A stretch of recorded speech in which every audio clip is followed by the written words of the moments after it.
Continuing on using pencils, I'm going to continue using my 2B pencil just to show you when you start to use tone, you can use obviously a series of lines, but I just wanted to show you this technique which we call cross-hatching. So cross-hatching, you can see I'm drawing a series of lines diagonally, and then I'm going back over in the opposite direction. I'm actually slightly curving it. So if you are shading, you can use something like that. So that's called cross-hatching. And obviously you can press hard, take the pressure off so you can barely see it, go back over it like this. So you get this depth of tone, not dissimilar to this. So that's cross-hatching. The other way you can do it is use a circular motion, very much like I did in this example here. So it's what we call in art a bit of mark making and building up the tones with a series of lines. In this case, lots of circles on top of each other, taking it out. So you get that tonal range in there, but you get a completely different effect. So have a go at that with your drawing. Actually just experiment with different shapes of mark making and see what you come up with. You know, you can do little crosses, little stars. Again, pressing hard, pressing light.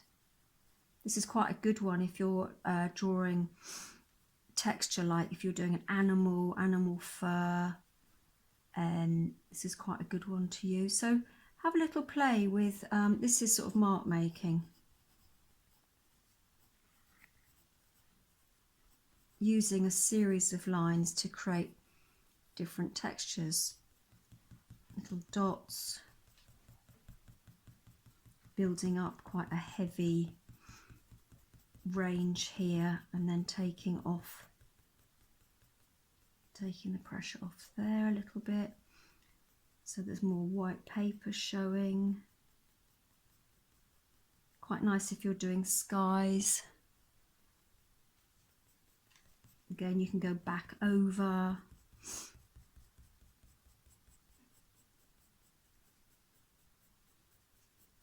Mixing the two, so you can see here it's sort of mark making, use a series of lines, but it all refers back to that range of tones that you create using a 2B, a 4B or a 6B pencil.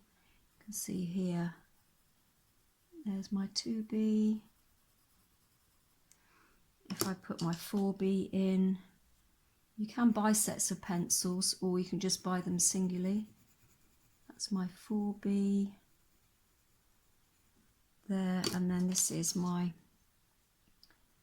6B, which you can see as soon as I press, you can see the excess lead falling off, incredibly soft. But the beauty of it is it's really picking up the texture of the paper there. So if you're going to buy 3 pencils, those would be the ones to get. And if I go back, now I'm on my 6B pencil, if I did something very similar, you can see how much richer, how much darker. You can see the bits of lead falling. It's a much softer expression of line and very smudgy. See here, even with my cross hatching, much softer.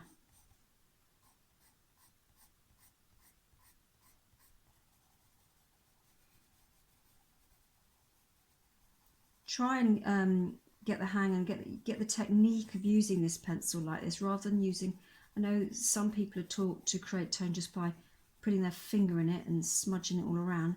That's fine if you're using something like charcoal, but I prefer when you're using pencil just to use the pressure that's coming from your upper arm and your wrist to create this. So have a go.